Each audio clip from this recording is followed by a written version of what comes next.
Hey everyone, welcome to another episode of the LitRPG podcast. I'm Ramon Mejia, here to bring you the latest LitRPG news, reviews, and of course author interviews. This is episode number 195 of the show. We are quickly approaching 200. Looking forward to that highlight of the milestone of podcastingness, 200 coming up. But this is episode number 195, so we'll stick to this for now. I have 5 new LitRPG reviews for you folks this week, and that includes the God of Gnomes, God Core, book number 1. Also, Sun God's Game, level 1. And Dungeon Maker. Then after that, it'll be Drafted Proxy War, a Sci-Fi LitRPG adventure. Then it'll be Evolve the Scourge Wars, book number 1. And this week, we'll also be introducing a new segment called Ian's Picks of the Week. So that's going to be from a new contributor, Ian Michael, who will be joining the LitRPG podcast family. So we'll look forward to seeing what reviews he has for us. Before we get into that, we're going to start off with LitRPG news.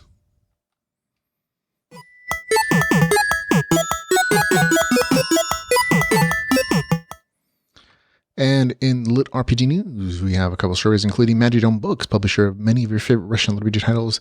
They did an author interview with Michael R. Miller, the author of Battlespire. It's a written author interview, so definitely go check that out when you have a chance. Also, let's see, fix this little thing here a little bit. Okay. We have Mountain No Press that did a Facebook Live interview with some of their authors to celebrate their 1-year anniversary being a publishing company. They talked about why they chose to go with an indie publisher instead of self-publishing, the favorite parts of working with Mountain No Press, and what it was like meeting fans at DragonCon. All fun stuff. And there's much more questions. About an hour-ish interview with about, let's see, six authors from their stable. So lots of good stuff. Definitely go check it out. Had a chance to meet most of those folks. I think not all of them at the last DragonCon. So they're all familiar faces, and it was really nice to see them all again, even though I wasn't able to catch the stream live. But the recording is there on their Facebook page at Mountain No Press and Facebook. Okay, that's all the LitRPG news. Also, stuff that is out now, stuff that I haven't read that just came out. That includes Saren's Reach, a fantasy LitRPG, and Nora Online, book number 5. Also, a novella side quest in the Zones of Alacria series is out, called The Dragon Hunters. Also out is the second book in the Steel Orc series called Player Reborn. Also out is the second volume in the Wandering Inn series. So this one is definitely going to be super popular. And I believe I heard that they're already working on the audiobook now with the same narrator, the same wonderful, wonderful narrator that did the Wandering Inn book number 1, volume 1, I should say. Also out, by the time most people watch this show, it'll be Earth Force 2, Relict Legacy by Shimmer Cousins, who's the author of the, darn it, I forgot the name already, Life Reset series. That's what it is, Life Reset. Same author, different series, all kinds of entertainment though. Also out now is Civ CEO, a 4X Lit series. So this one is more of a civilization, town building, similar to Civilization kind of story. So definitely check it out. It's called The Accidental Champion, which is, I think that's actually a title of this different LitRPG series. So there might be some confusion there, but here it is. On to new LitRPG audiobooks. So actually have quite a few more LitRPG audiobooks this week than there are LitRPG stories that are out that we haven't seen, including Irrelevant Jack is out as an audiobook.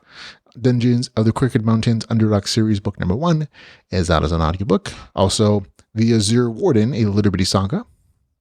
The first book in this Steel Orc series, called Player Reborn, is out as an audiobook. The third book in the War God saga, War God's Mantle Underworld, out as an audiobook as well. The book from Craig Anderson called Level Up, 1-Up series, book number 1, is out as an audiobook.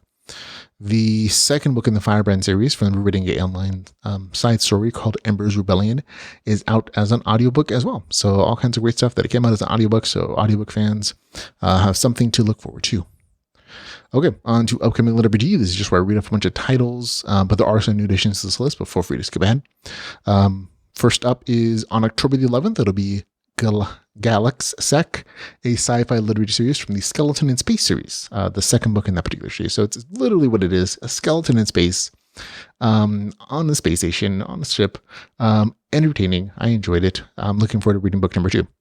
Out on October the 15th, it'll be Resurrection Quest, book number 1. This is the new series from Daniel Scheenhoven. So this is his new LitRPG series from him. Also out on October the 16th, it'll be Dungeon Dive, a LitRPG short story. On October the 17th, it'll be Second Story Man, a GameLit RP Venture, the second book in the Mad Guy series. The second book in the Universe ICS Keymaster series out on October the 17th. We have an update on change in release dates for this Riftworld Online book series, book number 2. It is originally supposed to be much later in the year, but it's going to come out on October the 18th, according to the latest update on that particular page. The third book in the NPC Path series will be out on October the 21st. On October 22nd, it'll be Sworn Guardian, a LitRPG GameLit adventure, Forbidden Magic, book number 1 from an author I don't know. So I have to wait and see if that's actually going to be a LitRPG. But we'll give it a chance.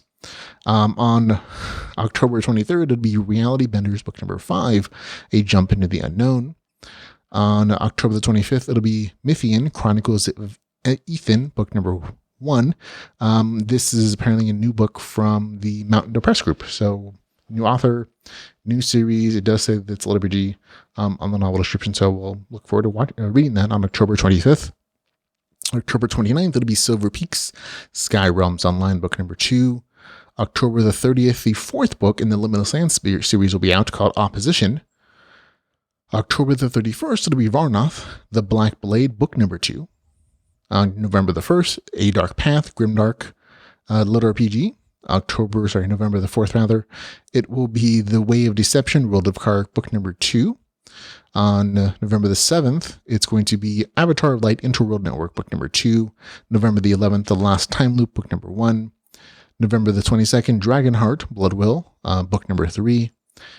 December the 9th, it'll be Level Up in the Knockout book series. So this is a separate series set in the same universe as the Level Up series by Dan Serglinoff. He actually is co-authoring this with Matt Largno. This is the second book of that series, out on December the 9th again. And the last but not least, the second book in the Waste Underdog book number 2 series will be out on December the 23rd. We just talked about the audiobook for book 1 coming out this week. So there we go. On to new releases and reviews.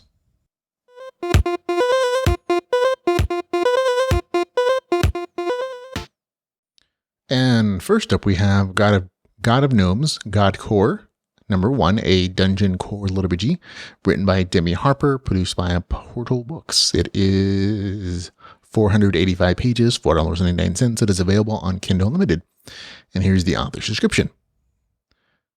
What kind of god would you be? Deep beneath the earth, Corey finds himself reborn as a god core, a sentient crystal with unusual powers. His new worshippers, a colony of incompetent gnomes scratching out an existence in their underground grotto. If that wasn't bad enough, Corey soon realizes that his gnome denizens are about to become extinct. They are threatened by groups of blundering adventurers and abducted by raiding kobolds to be sacrificed to their own dark god, an ancient, mysterious foe who does not take kindly to Corey's arrival. With the aid of his helper Sprite and a menagerie of newly evolved creatures, Corey must protect and guide his gnomes until they can stand on their own 2 feet. But the kobold army is on the march, led by this new rival's powerful avatar. It's a hard rock life being a god core. So there also says that it's inspired by good god sims such as Black and White, dungeon managers like Dungeon Keeper, and civ builders like Age of Empires. God knows that the first in it's calling itself a dungeon core story. So dungeon core story is a god core story. So I'm like, okay.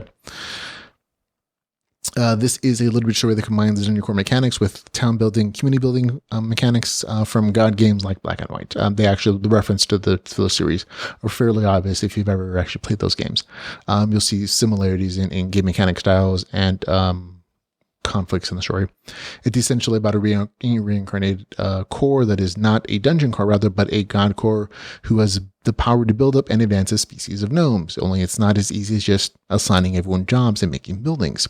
There's another god core nearby, and even one that looks to sacrifice gnomes for his own power.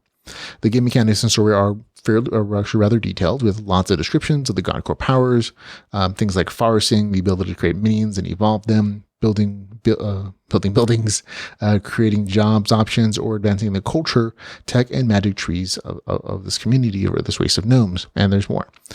So it's relatively crunchy. Overall, it's a pretty good story that will appeal to town building and dungeon core fans.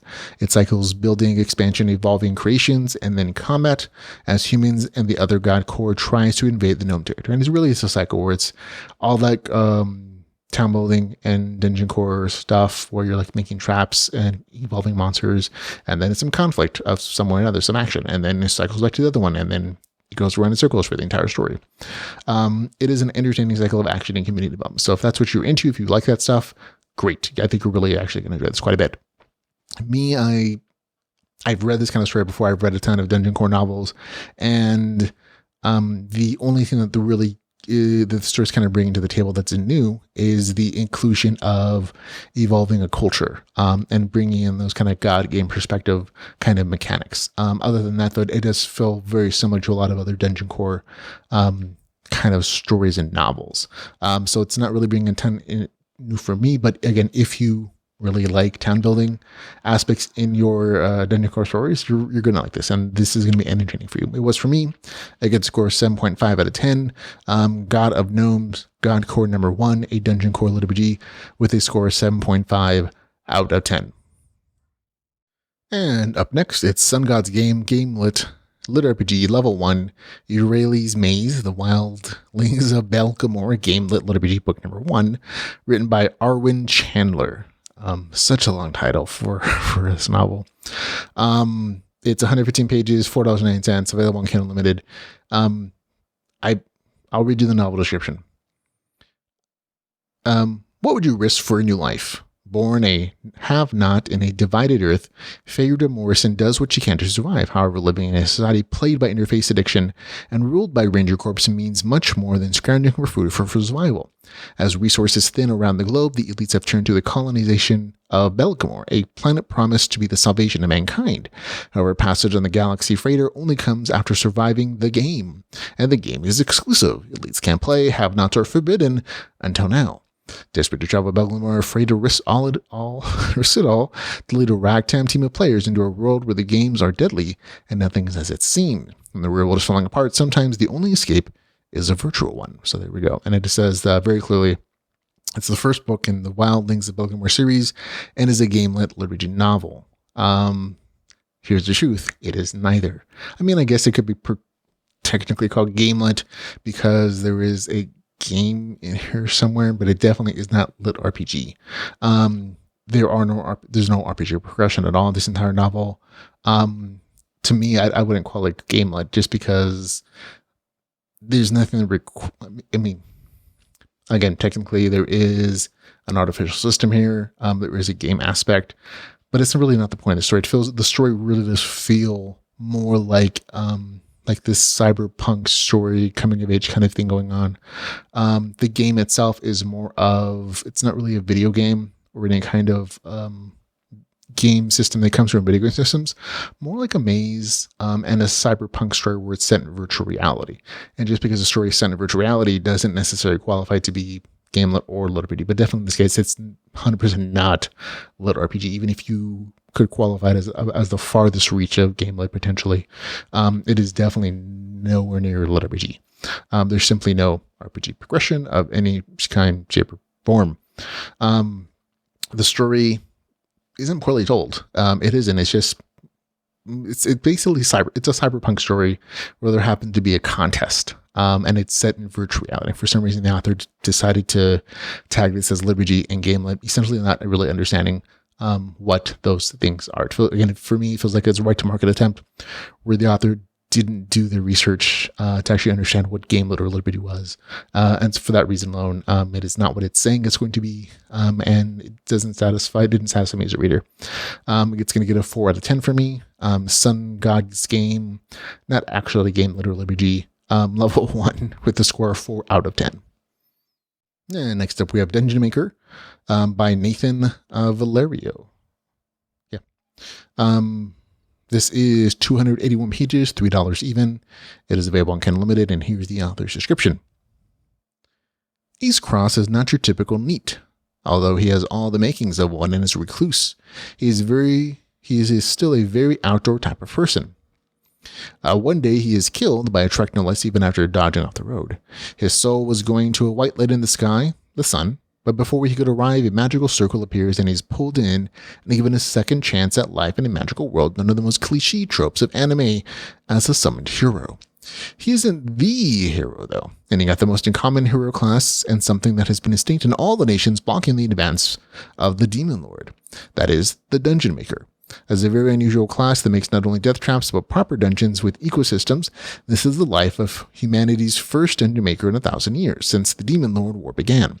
This is not just a story of battling the Demon Lord, but also how our hero making a new life force themselves, as all of them died in their original worlds. That's a one long sentence. Okay. This is a fairly decent slice of life story that pokes fun at the transported to a fantasy world genre or the summoned hero genre. But at the same time, does a fairly entertaining job showing some of the neat aspects of this new class for the summoned hero. The new class, Dungeon Maker, is a dungeon master that can build and store a dungeon in a special book and upgrade it with built traps, mana-producing plants, and even puppet monsters. Instead of using the dungeon to lure in adventurers, like a dungeon core or a dungeon master story, instead he uses the dungeon to lure in and kill monsters and other enemies. It's a decent enough twist that it was entertaining to see how the class progresses. There are plenty of notifications, status screens, class information to satisfy most readers that like interesting LitRPG builds. Combat is more of a mixed bag. In all honesty, the first combat scene here was frankly tedious. And that's because of the nature of how the class system works. He essentially builds a dungeon, literally with tools, or has somebody else do it, and then his mana goes out and absorbs it into the book, and so he can then make copies of those like different dungeon parts, like tunnels or different areas and traps, and have them set in there. But he has to have them built manually first, so there's a lot of kind of tedious building there. And then he lays them out. And then monsters in the first fight scene just kind of went in and died to traps. And that was very tedious because there was really no tension there whatsoever. But thankfully, that's the most tedious scene. From then on and for the rest of the story, the rest of the fight scenes like that are essentially summarized as like just the results. Or the different results on like creating ecosystems or plants and animals, or trying to lure in wolves or goblins or whatever. So it's a much better described. So if you get to that first fight scene and you think it's boring, just skip past it. Generally, like the rest of the story is much better, more entertaining than that first fight. Judge the whole thing by the book cover or that first fight scene. Most of the story rather focuses on the class progression, and that's probably the biggest thing of the story besides like the general parody for the summon the hero thing. There's plenty of like little jokes about that. But the other focus, the thing that kind of pops out is going to be the unique class for the Dungeon Maker.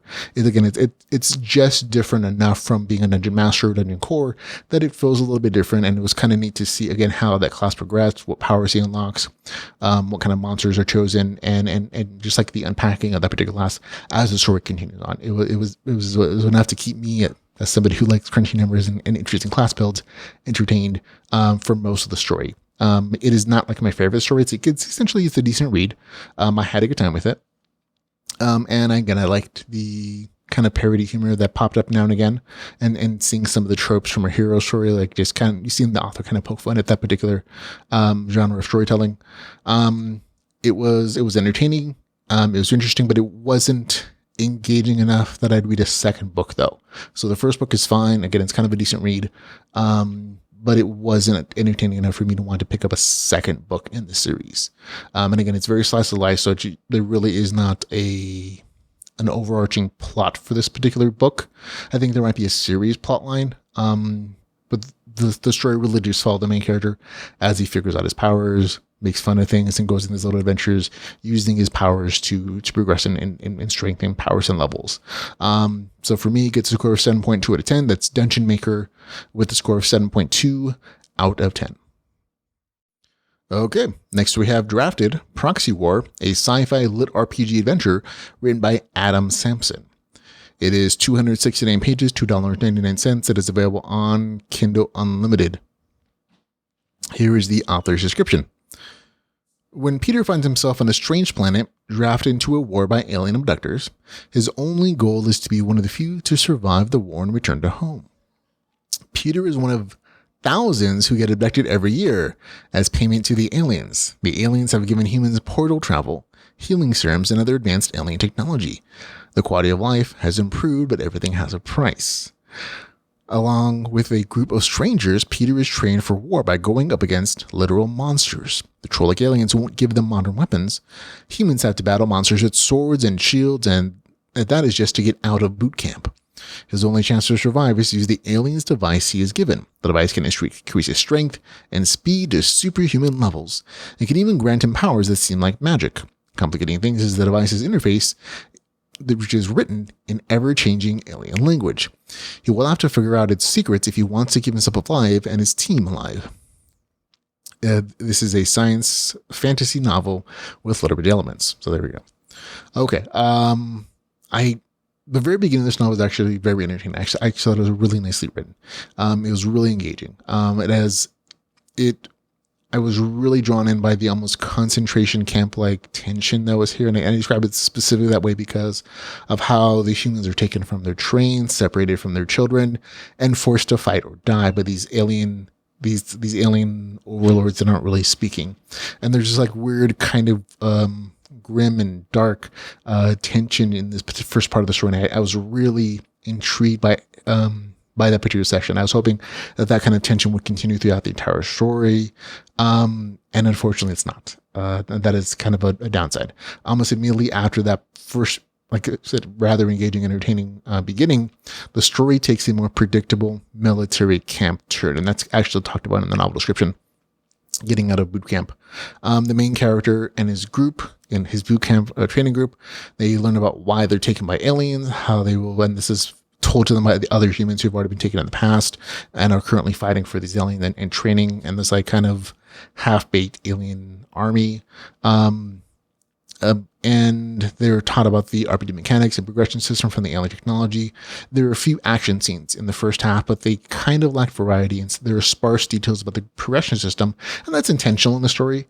But because of the sparse details for the RPG mechanic systems and kind of the repeated action scenes, I really was not very well entertained by the first half of the story, outside of, again, that engaging first beginning section. It's not badly written or anything, but again, there's a purposeful, distinct lack of progression because the second half of the story is where that starts off. The main character essentially gets a particular... Well, I don't want to spoil it for you guys, but it's essentially the story improves because there was an actual plot in the second half of the story. There's more varied combat, and there's a much more detailed RPG system. This section also has issues with like some forced antagonists, vaguely defined powers that are used as a magic problem solver, and several kind of forced story points. Some readers won't care about those issues. Like, there are issues particularly for me in that they kind of bug me. But if you're not the type of reader who was bugged by those particular things, you're probably going to like the story more than I. But for me, they made it less enjoyable. Speaking of specifically the game mechanics side of things, I mentioned that it was mostly bored with the first half of the story because, again, of the severe and I think intentional lack of RPG stuff. And again, that it really kind of shows after the 50% point. It's justified in the story that there's a severe lack of detailed information because humans can't read the alien language that are making up the status screen and their RPG system. Something happens in the middle that lets the main character get around that, and we get a lot more details afterwards. So I'm not saying that there aren't RPG mechanics in the first half. It's just they're so sparse that I was just not really entertained by what was there outside, again, that entertaining first beginning section. After 50% more than go, again, that does improve though. There are actual status screens with skills and power levels. They're being upgraded with orbs looted from monsters killed on these alien planets. But the powers, again, are, I think, intentionally poorly defined. In some instances, some are like well defined. You get a little notification screen and descriptions of them. But I think many of the powers are poorly defined intentionally, just because that way they don't have a specific boundaries or cost to them. So they can be used as the story kind of needs them, as a kind of magic wand to problem solver. And this includes a couple of occasions where powers and skills felt like they were made up in that moment, or they're like, oh yeah, by the way, I did this thing, several days ago, and I'm just letting you know about now, and I have this new power. So the main character kind of get out of some sticky situations. So that kind of that always bugs me when the progression in the RPG system feel like they're made up in a moment to fix the story problem. Again, that's me personally. Most of the RPG stuff is perfectly fine though. There are other places in the novel that felt forced too, especially with the aliens a little bit, making them the villains. I'm like, okay, I get that the story needs an antagonist and a big villain. I felt it was a little heavy-handed in how it was done here. But the bigger issue for me was the rivalry with one of the other characters, Flynn. All the interactions between the main character and Flynn felt forced to make that character into an enemy for no reason whatsoever. And there really wasn't a payoff to the whole thing, which is kind of extra frustrating. So he's made it into like this antagonist character. And in the end, it kind of just like peters out into nothing, that entire rivalry storyline. So I was like, I essentially could see that the author maybe had an idea for that character and it just kind of didn't go the way that he thought it was going to go. So the character kind of ended up being nothing in the story. But their interactions were always forced. I was like, from the first moment you saw them together, like, that's just, he's supposed to be the opposite rival of the main character and he's going to be an antagonist. But even then, even though the interactions were forced, I expected it to go somewhere, and it's just disappointing when it didn't. Overall, story is not bad. It isn't. But again, for half the story, combat was limited to one kind of enemy and some training in the boot camp, which I just wasn't really interested in. Only once it got to the upgradable powers did it improve for me. But again, because of the forced issues that I mentioned before, it was less than enjoyable for me overall. Again, any readers who don't mind forced aspects of the story are gonna who just like military training scenes, you're probably going to like this more than me. But for me, it gets a score 6 out of 10. That's Drafted Proxy War, a Sci-Fi LitRPG adventure with a score of 6 out of 10. And next we have Evolve, The Scourge Wars, book number 1, written by D.W. Belfield.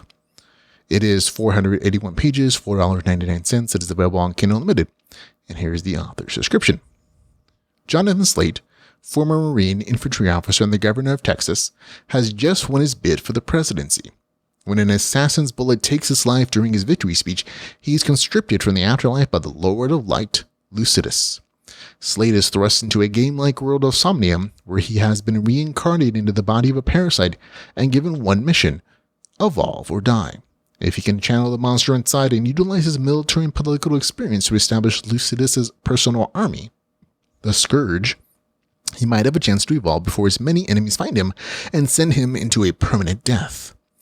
Okay, this is like a combination of different genre stories. It starts off with this main character reincarnated as a monster that evolves story, which is a re-monster story, with the main character being dropped on a planet at the behest of a goddess as a snake-like creature that has to learn how to survive and use the RPG system to evolve into different creatures or different evolve with different evolutions and aspects to like live and thrive and essentially continue existing.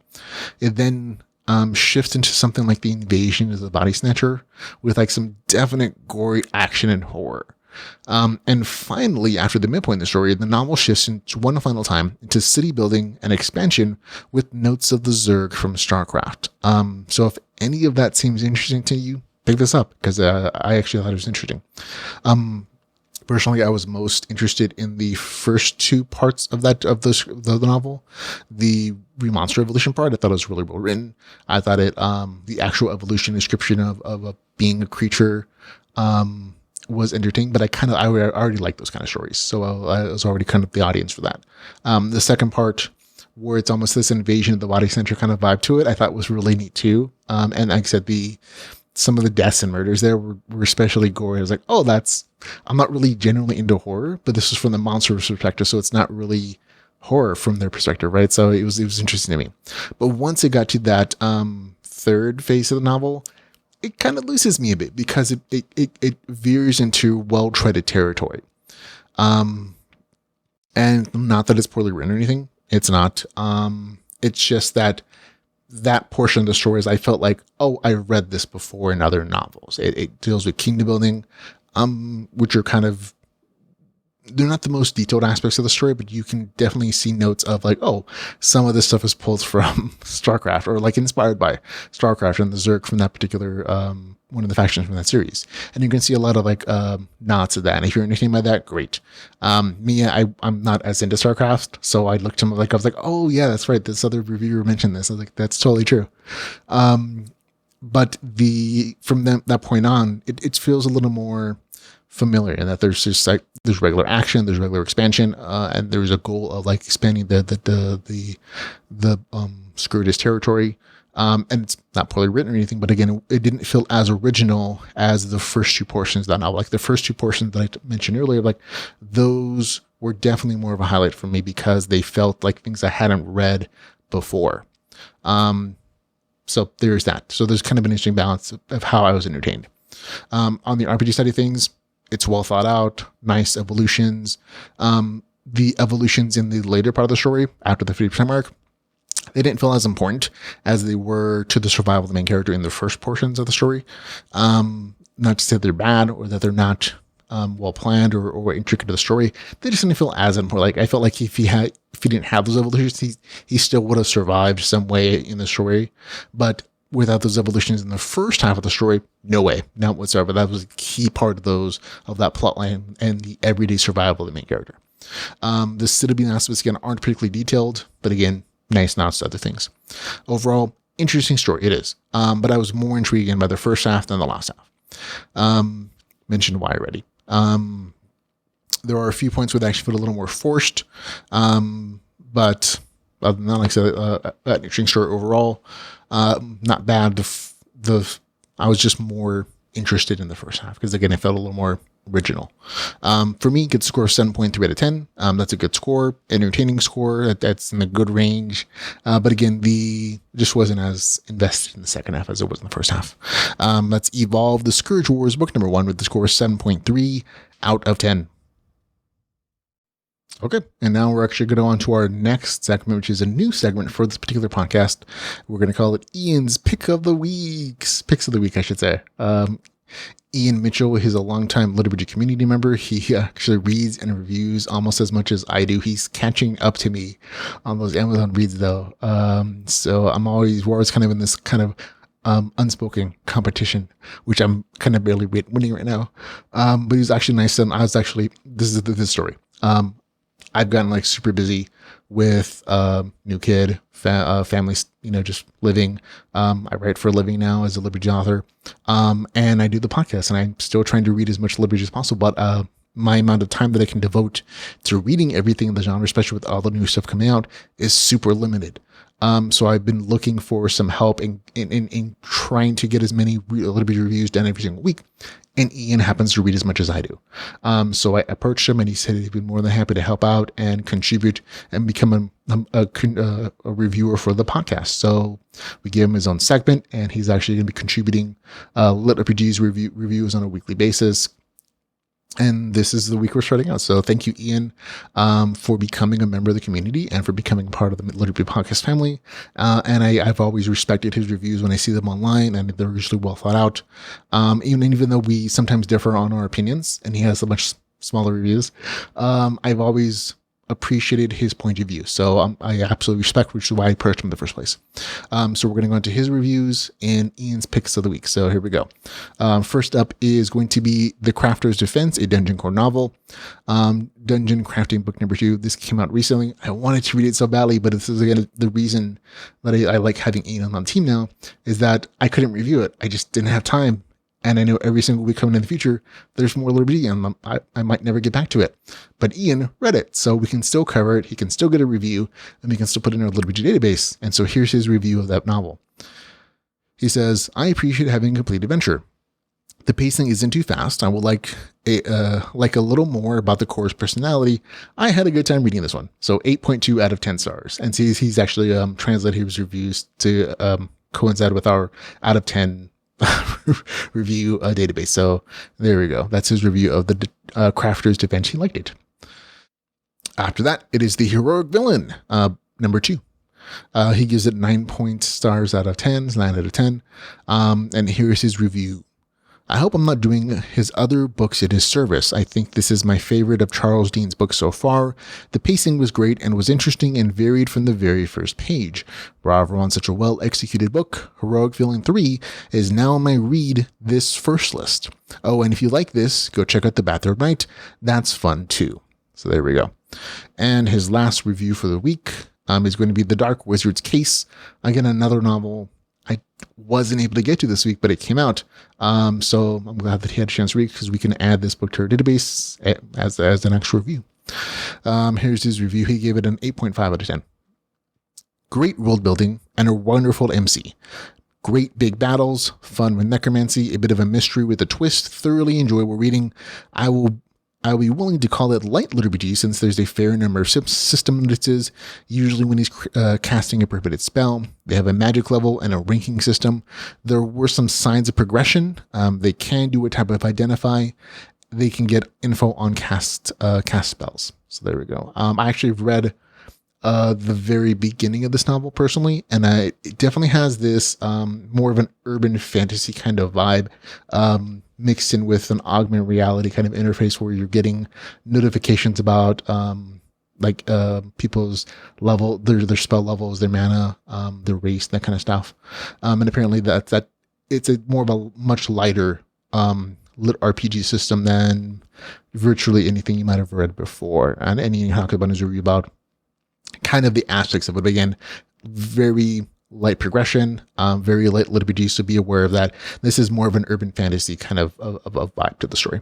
And again, he gives it an 8.5 out of 10. So there you go. Okay, that's it, folks. Special thanks to Ian Mitchell for contributing to the podcast this week, helping us to get more of these LitRPG reviews in every single week, hopefully, and keep up with the ever increasing number of stories that are coming out every week. So thank you, Ian, for helping to contribute to the podcast now. That's it for the show, though, ladies and gentlemen. Remember, you can follow us on Facebook, on Twitter, YouTube, Patreon, or our website. We have links in the show notes for all those places where you can find the podcast and find us and look at our weekly reviews for stuff in our genre, LitRPG. And of course, there are other pages listed in the show notes. Definitely go check those out for places to meet your favorite LitRPG authors and talk to them or other people about LitRPG. Again, if you join the podcast and want to support us in any way, shape, or form, you can find all the ways to support us at litrpgpodcast.com/support. But again, until we can hang out again next week, remember to go read some LitRPG. It's a pleasure to speak with you. Bye, everybody.